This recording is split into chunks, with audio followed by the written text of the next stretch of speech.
Deus, boa noite. Aleluia.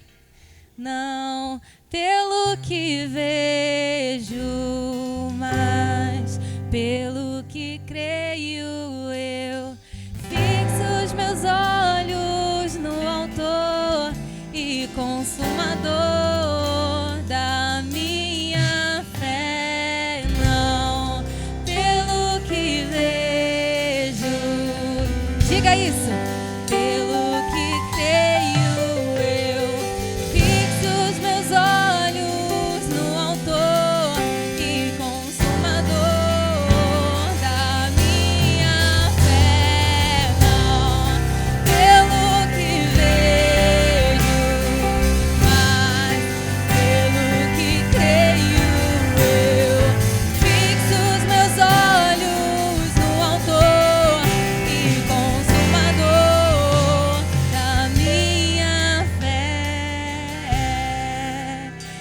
Que eu quero falar com você hoje nessa noite.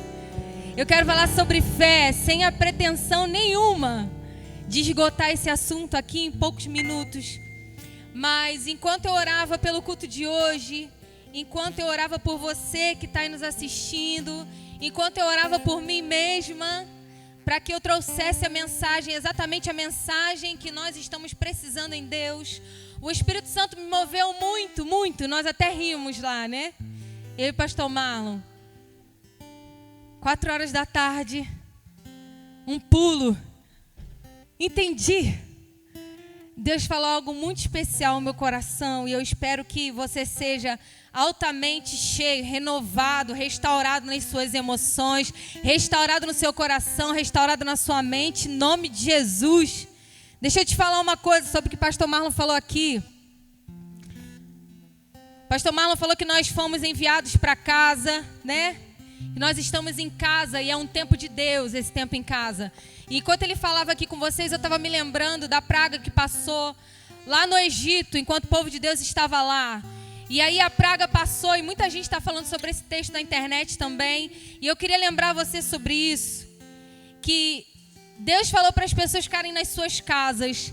E as casas que foram protegidas das pragas foram aquelas casas que estavam marcadas pela presença de Deus lá, pelo sangue de Deus. E aquelas pessoas seriam protegidas quando a praga passasse. Então esse é o tempo da gente viver em casa. Mas eu não quero ministrar sobre isso, que eu tenho certeza que você já sabe. O que eu quero dizer é o seguinte, que depois disso, algo muito importante aconteceu com o povo de Israel. Eles foram altamente avivados com o cumprimento de uma promessa que Deus já tinha feito há muito tempo atrás, de que levaria eles para um lugar, para uma nova fase, para um cumprimento de promessa, para uma terra que manasse leite e mel. E pastor Marlon falou que a gente vai colher. A igreja do Senhor vai colher sim os frutos desse tempo. É um tempo difícil, é um tempo de choro, é um tempo de unidade, né? Eu tenho visto muito isso, a gente se unindo pelo outro. Mas também saiba que depois desse tempo virá um tempo profético sobre as nossas vidas. Virá um tempo profético sobre as nossas nações. Virá um tempo de comer do Senhor, de ser sustentado pelo Senhor e de ver o cumprimento das promessas do Senhor acontecendo nas nossas vidas em nome de Jesus. Amém? Glória. Então vamos ler. Lucas, na verdade, eu vou falar sobre o grão de mostarda com você hoje. E quando eu estava orando sobre isso, eu me lembrei de alguns textos que Jesus cita o grão de mostarda. Desculpa. Em algumas ocasiões que esse grão de mostarda foram citados, houveram 2 assuntos importantes que basearam a teoria do grão de mostarda. E aí o texto que eu vou ler está em Lucas, capítulo 17, versículo 5.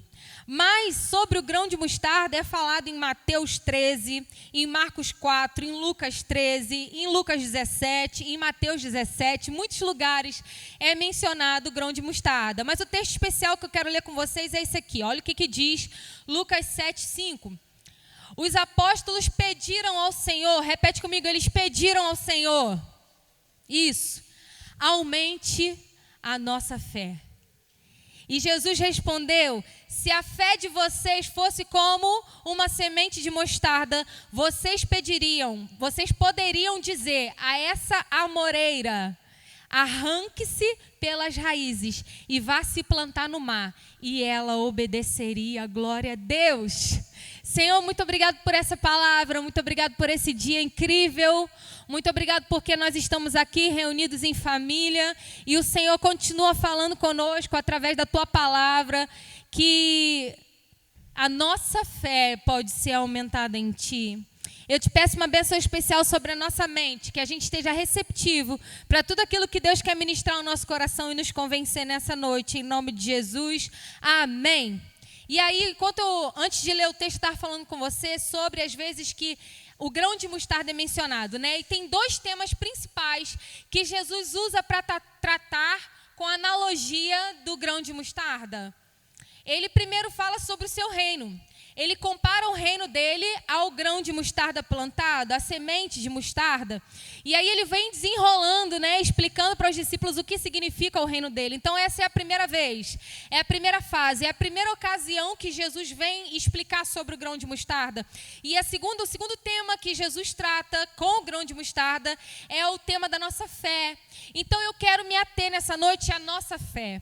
Eu quero que você tenha em mente que o grão de mostarda foi usado como analogia para outro assunto também, mas que nessa noite a gente vai focar na fé.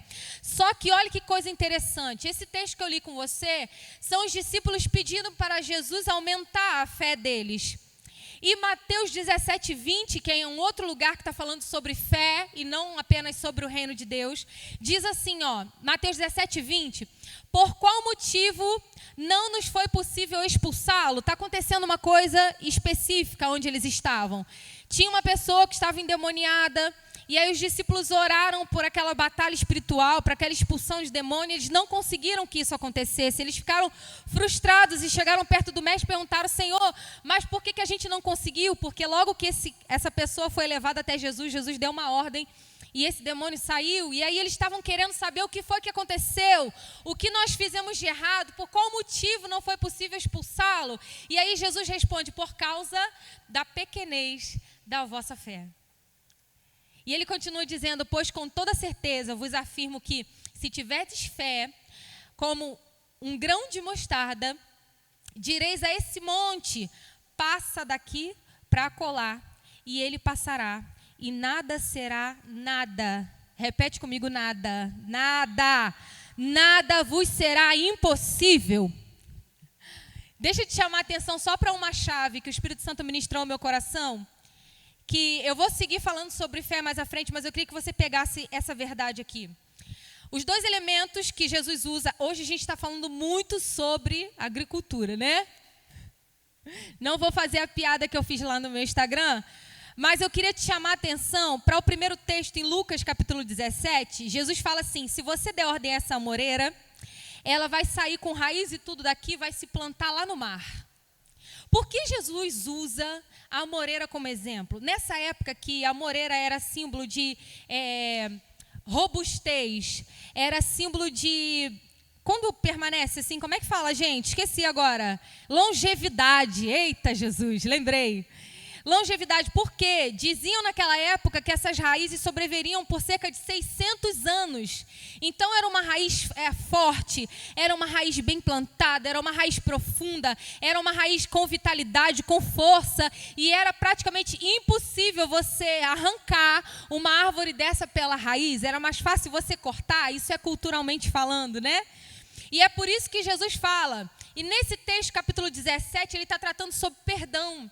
Os discípulos estão ouvindo de Jesus sobre o tema perdão.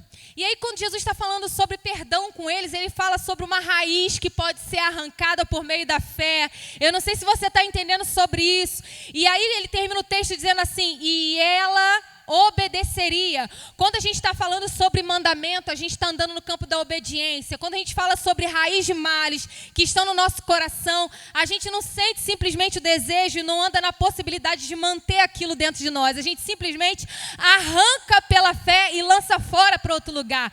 Jesus deixou claro, ei, quando a gente está falando sobre raízes, a gente arranca, é obediência. Aquilo é feito por obediência. E aí no outro texto ele está falando sobre uma batalha espiritual. O primeiro texto é sobre perdão. E eles querem que a sua fé seja aumentada. O segundo texto é sobre uma batalha espiritual, é sobre uma luta que eles não conseguiram enfrentar, uma luta espiritual.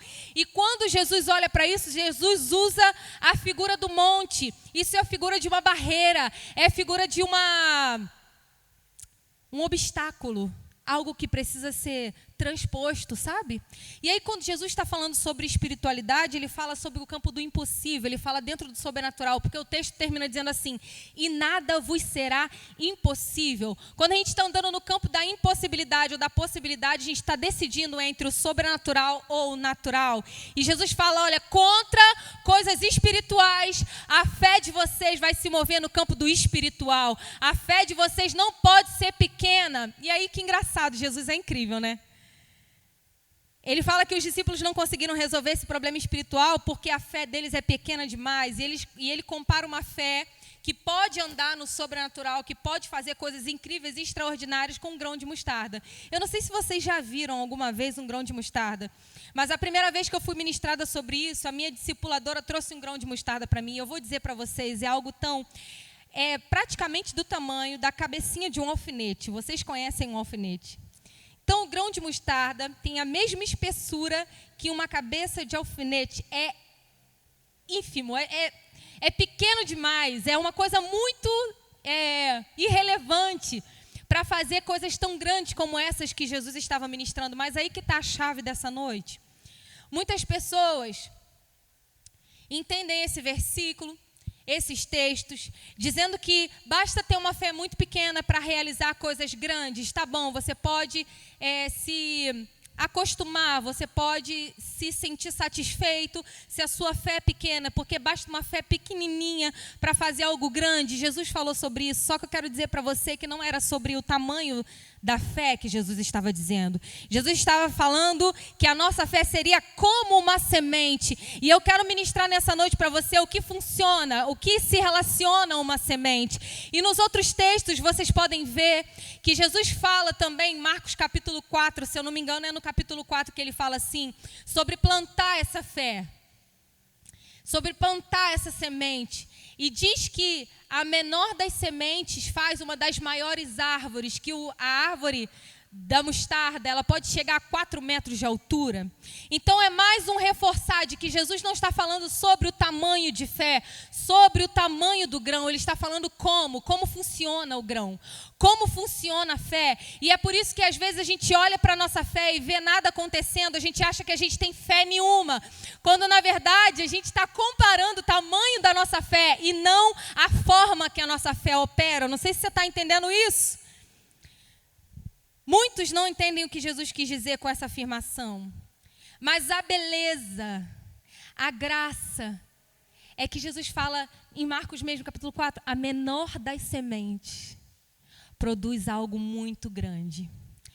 Se você está aí na sua casa e está com a sua fé abalada por esse tempo que a gente está vivendo, eu quero dizer uma coisa para você. Não é o tamanho da sua fé que vai operar grandes coisas, é onde você planta a sua fé. E a gente vai conversar um pouco mais sobre isso, porque a beleza disso tudo é que Jesus está nos ensinando que a fé é semelhante a uma semente. Basta ter uma semente plantada num terreno correto, que ela vai florescer, crescer e dar muitos frutos. E aí é isso que eu quero tratar com você hoje. Coisas sobre semente, realidade sobre fé como semente, comparado à semente. Primeira coisa que a gente precisa entender sobre a nossa fé, para ter uma fé aumentada, como pediram os discípulos, a responsabilidade de aumentar essa fé não é de Deus, é nossa. Eita, é. Eu também fiquei me perguntando, é isso mesmo, papai? Não estou falando nenhuma bobeira, nenhuma besteira. E aí, quando a gente olha para o texto, os discípulos foram até a pessoa certa, com a motivação do coração certa, pedindo a coisa certa. Eles queriam muito que a sua fé fosse maior. Eles queriam muito ter a fé semelhante à fé de Jesus. E eles chegaram para Jesus e pediram: aumenta, por favor. Você tem sensação que às vezes quando a gente ora para Deus pedindo uma resposta, Ele dá essa resposta como um conceito? Eu já tive essas experiências, que eu pedi resposta para Deus, sabe? Eu pedi explicação para Deus e Deus, na verdade, me deu uma solução e uma solução prática baseada num conceito do meu dia a dia. Há orações que a gente faz que jamais vão ser atendidas. Por quê? Porque a responsabilidade disso acontecer não está em Deus, está em nós mesmos. Por quê? Jesus olhou para eles e falou assim: legal, vocês querem ter a semente de vocês aumentada, você quer ter a fé aumentada, você quer crescer na matéria da fé. Ok, é como uma semente. E eu quero perguntar para você, se você nunca morou em área rural, eu já morei, sou de Seropédica. E sei muito bem o que é feito com uma semente. Sei muito bem do que a semente precisa para nascer, germinar, dar fruto, crescer, virar uma árvore maravilhosa. E aí, enquanto os discípulos foram até Jesus querendo uma solução, Jesus colocou sobre as mãos deles o crescimento dessa fé. Os discípulos estão pedindo para Jesus aumentar a fé deles e a resposta está na lei da semeadura. Você sabe o que a lei da semeadura fala? Que quem planta, colhe. Quem planta muito, colhe muito. Quem planta pouco, colhe pouco. Se você não plantar nada, você não colhe nada. Essa é uma lei real da vida. E a gente planta exatamente e colhe exatamente aquilo que a gente plantou. Não tem como plantar uma semente de jaca esperando colher manga, isso é impossível. Um dia desse eu tomei um susto, vou contar para vocês um negócio rapidinho saindo da palavra aqui. Eu estava na casa de uma amiga e a casa dela tem muitas árvores no quintal. É um terreno assim de chão, sabe? É muito legal a casa dela. E aí eu estava sentada no quintal e de repente, escutei um barulho de uma fruta caindo no chão. Aí eu fui, atrás da fruta, crente que era manga, porque na minha frente tinha uma mangueira enorme, cheia de manga. E aí eu fui correndo na alegria, querendo chupar uma manga. Quando eu olhei, adivinha o que era, gente? Não era um gato. Era uma outra fruta. Como é que é o nome daquela fruta que é calma, que eu esqueci? Maracujá! Esqueci o nome do maracujá. Era um maracujá. E eu fiquei espantada. Eu falei, gente, eu tô estranha, eu acho que eu tô passando mal. Porque eu tô vendo uma mangueira e caiu dessa mangueira um pé de maracujá. Depois ela veio me explicar que aquele maracujá não tinha caído do pé de manga, que em cima do pé de manga tem um pé de maracujá que veio de trás. Enfim, uma confusão. O que isso tem a ver com a palavra? Nada. É porque eu falei que a gente não colhe outra coisa de outra árvore, Só aquilo que a gente plantou, eu lembrei. Enfim, deixa pra lá, só pra gente distrair. E aí, a gente não colhe nada de nenhuma... Não adianta a gente plantar manga querendo comprar, querendo colher jaca. Se a gente plantar aquilo que a gente plantar, a Bíblia fala que isso a gente vai colher. Toda semente plantada, outra lei da semeadura, para que aquela fruta, para que aquela árvore seja multiplicada, da semente daquela árvore nasce outros frutos. E quando a gente semeia desses frutos que nascem, a gente tem o conceito de que essa semente frutificou a 100 por 1. Quanto mais a gente germina novas árvores da mesma semente, tem hora que a gente perde controle dessa semeadura. Isso também é uma lei. Toda semente multiplicada só é multiplicada se ela for plantada. Se o plantio foi feito e se for repetido, cada vez mais a gente vai colher. Mas o que eu estou querendo dizer com isso? Assim é como a fé. Não importa se o que você tem ainda seja muito pequeno, se você plantar, cultivar, alimentar e tratar, ela vai crescer no potencial inimaginável, ela vai se tornar uma grande produção. Paulo fala isso com Timóteo. Paulo fala em Timóteo capítulo 4, versículo 6 para ele, serás um bom ministro de Cristo, alimentado com as palavras da fé. Toda semente, ela precisa ser alimentada. Você sabe por quê? Eu matei uma vez um pezinho de feijão. João chegou da escola com feijão no algodão. E aí eu falei, que legal, a gente vai ver essa plantinha crescer e tudo mais. E foi lindo, foi acontecendo, abriu, saiu aquela florzinha verde. E depois de algum tempo ela morreu. Por quê? Porque a gente permaneceu deixando ela dentro daquele copo. E por mais que a gente colocasse água naquele copo, naquele algodão, não tinha nutrientes necessários para que aquela planta florescesse. Vocês estão me entendendo? E aí, para a semente florescer, ela precisa estar plantada num terreno fértil, que a alimente. E aqui Paulo está falando que o terreno que alimenta a fé de Timóteo é a palavra de Deus. E aí a Bíblia fala uma coisa muito legal, que nem só de pão viverá o homem, alimento físico, mas de toda a palavra que sai da boca de Deus, que é o nosso alimento espiritual. E aí eu te pergunto, como que você quer ter a sua fé aumentada? Se sua carne você alimenta pelo menos 3 vezes ao dia, e se sua fé você alimenta uma vez só com um lanchinho rápido de 30 minutos, que é o que a gente dá aqui.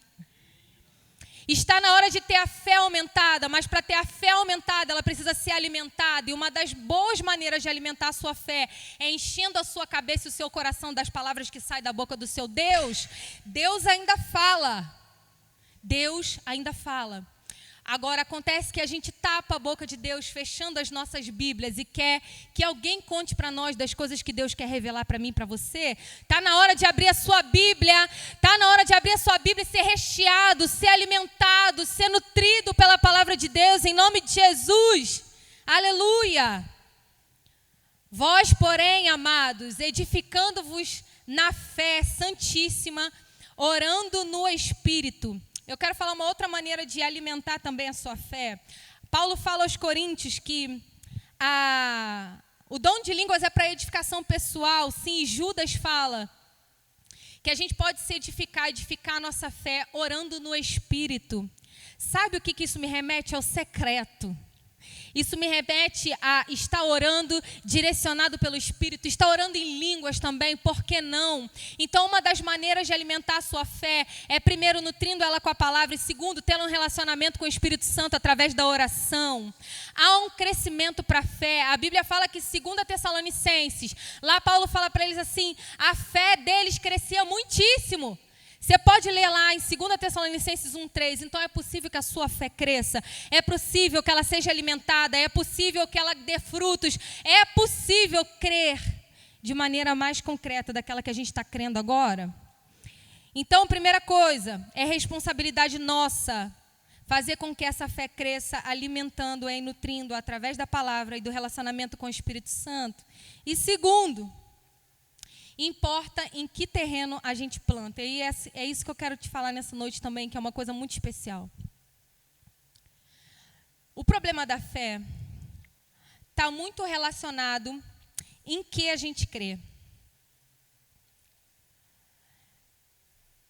Na verdade, eu entendo que eu e você não temos assim tanto problema para crer. Pensa comigo. Porque a gente pega a chave do nosso carro e vai como quem sai para ir trabalhar todos os dias. E a gente não pensa, será que hoje o meu carro vai ligar? Será que hoje essa chave vai funcionar? Talvez não ligue, né? Porque está caidinho lá. Mas você não está com falta de fé na chave. Você está com fé na chave. Tanto é que você pega ela, enfia lá e roda e decepção, não ligou. Mas você teve fé de que aquilo ligaria o seu carro. Você não se pergunta, meu Deus, será que essa cadeira me aguenta? Porque você sabe que essa cadeira foi feita para isso, para te aguentar. Você pode sentar sem nem se perguntar se essa cadeira vai funcionar. E o que eu estou querendo dizer com tudo isso? Porque não basta você ter uma fé grande, você precisa saber depositar ela na coisa certa. Eu vou te dar uma reflexão. Imagine você com uma fé gigante, uma fé enorme, sendo convidado a passar por uma capa finíssima de gelo. Tua fé grande não vai te impedir de afundar. Você está entendendo isso? Agora imagina você com uma fé pequenininha, tendo que atravessar uma capa de gelo grossa. Você certamente não vai afundar. Então o problema da nossa fé não está muito no tamanho que ela tem, está onde a gente está depositando ela. É importante que a nossa fé esteja depositada no local certo, na pessoa certa. Porque se a sua fé estiver depositada no lugar errado, certamente ela vai ser frustrada. E o problema não vai ser com você tê-la em tamanho favorável ou não. Vai ser que você pegou aquela sua fé, mesmo que pequena, e botou no lugar errado. Lucas 13, Jesus disse assim: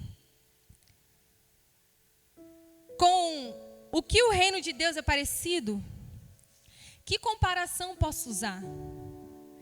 Com uma semente de mostarda que um homem pega, planta na sua horta. A planta cresce, fica uma árvore e os passarinhos fazem ninhos nos seus ramos. Assim como a semente da mostarda, toda semente que é colocada num terreno fértil floresce. Nossa fé não tem crescido porque, na verdade, a gente tem depositado ela no lugar errado. E aí, de frustração em frustração, a gente, ao invés de estar nutrindo e fazendo com que ela cresça, a gente está abafando e fazendo com que ela morra.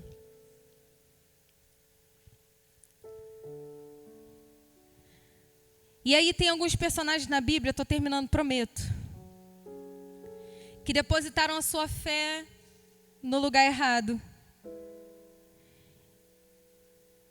Sabe os espias? Pastor Marlon falou sobre isso no último culto. A fé deles em entrar numa terra que manava leite e mel, próspera, estava na força do seu próprio braço e no tamanho do seu próprio exército. E aí todos voltaram de espiar a terra com uma notícia ruim. Eles são maiores do que nós. Eles têm mais poder bélico do que nós. Eles têm mais força do que nós. Porque a fé deveria estar baseada exatamente onde Josué e Caleb basearam. Ei, vocês esqueceram que conosco está o Deus de Israel?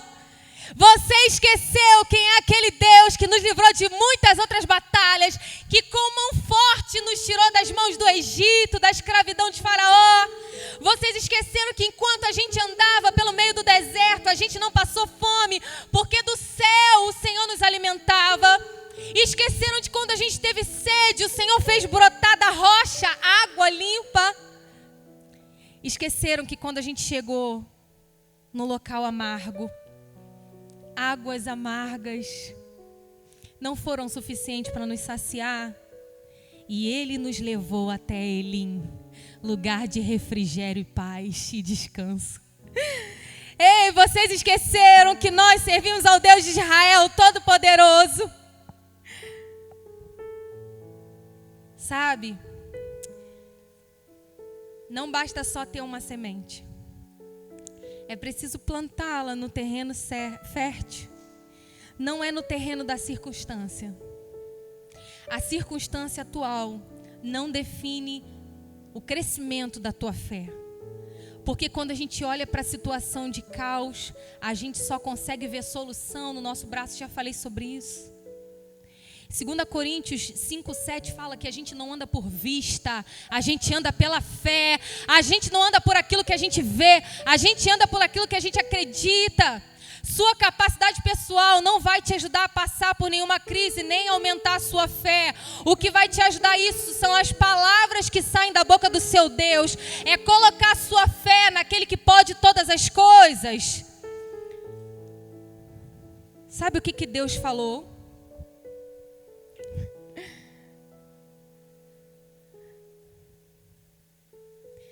Aquele que habita nos esconderijos do Altíssimo, a sombra do Onipotente descansará. Olha o Salmo. Direi do Senhor, Ele é o meu refúgio, a minha fortaleza, o meu Deus em quem eu confio. Ainda que eu ande pelo vale da sombra da morte, não temerei mal algum, porque Tu estás comigo, a Tua vara e o Teu cajado me consolam. Guia-me, guia-me. Ele é o pastor que te guia mansamente a águas tranquilas. Ele refrigera a tua alma, o teu cálice transborda. Certamente a bondade e a misericórdia do Senhor te seguirão todos os dias da sua vida. Eu sei em quem eu tenho crido e eu sei que Ele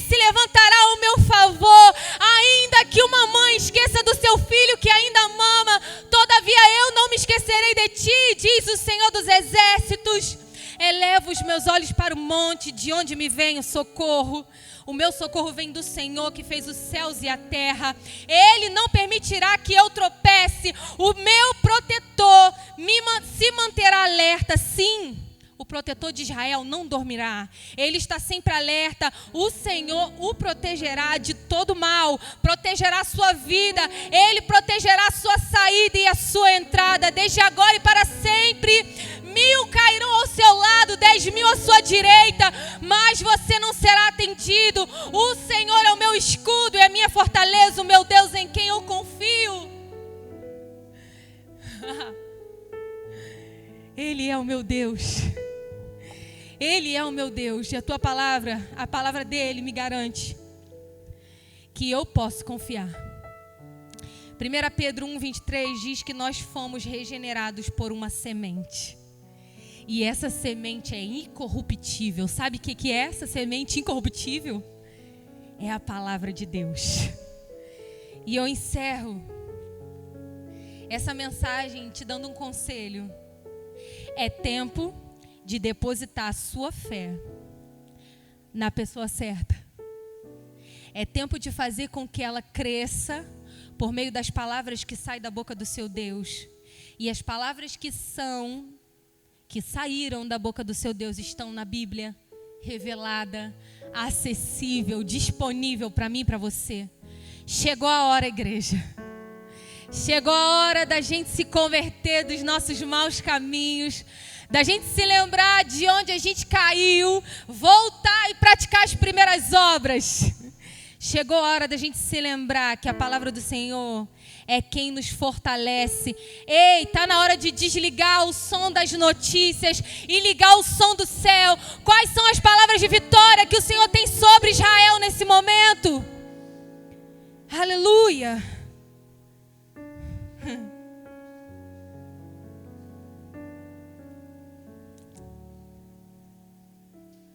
Tudo passará, mas a palavra do Senhor permanece para sempre.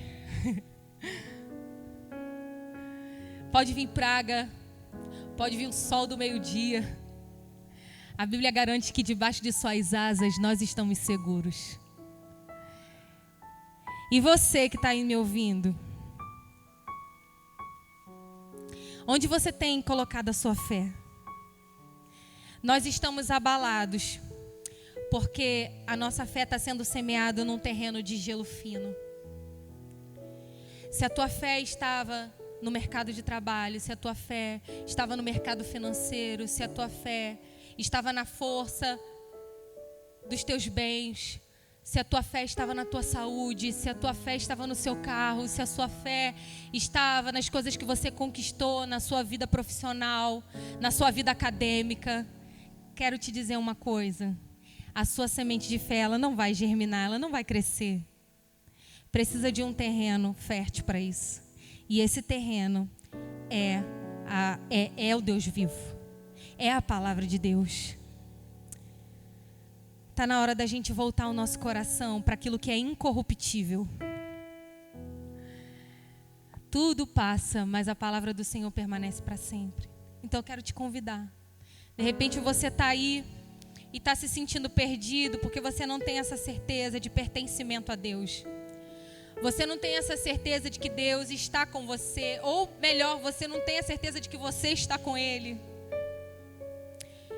E eu queria te convidar a fazer uma oração chamando Jesus para entrar no seu coração e fazer morada. Para que o seu conhecimento, para que os seus sonhos, para que as suas sementes de fé estejam plantados nele, com a certeza de que isso vai gerar fruto em nome de Jesus. Vamos orar? Pai, nós te agradecemos porque a nossa fé pode ser aumentada. Nós podemos colher os frutos da nossa fé quando escolhemos plantá-la no terreno fértil, verdadeiro, poderoso. E nessa noite nós queremos plantar toda a nossa fé, toda a nossa confiança em Ti. Nós queremos depositar aos teus pés toda a nossa ansiedade. Nós queremos depositar aos seus pés todo o nosso medo. Nós queremos depositar aos seus pés essa necessidade de ter a fé aumentada. Nós queremos, Senhor, que isso seja tudo semeado em Ti. E que o Senhor possa fazer germinar a alegria, a paz, justiça, que são o Teu reino. Que o Senhor possa fazer germinar essa segurança que nós podemos ter em Ti. E que nada nos abale. Que nada nos abale. Que a gente se mantenha firme, com os olhos fixos no autor e consumador da nossa fé. Nessa hora nós queremos entregar o nosso coração para Ti, Jesus. Te pedir para o Senhor fazer morada. Faz morada dentro dos nossos corações por intermédio do Espírito Santo. Nós queremos ser os Seus servos. Nós reconhecemos o Senhor e o Senhor como Salvador e Senhor das nossas vidas. Nós reconhecemos o Seu sacrifício. E queremos nos entregar a Ele, receber essa cura, essa salvação. Queremos ser chamados filhos.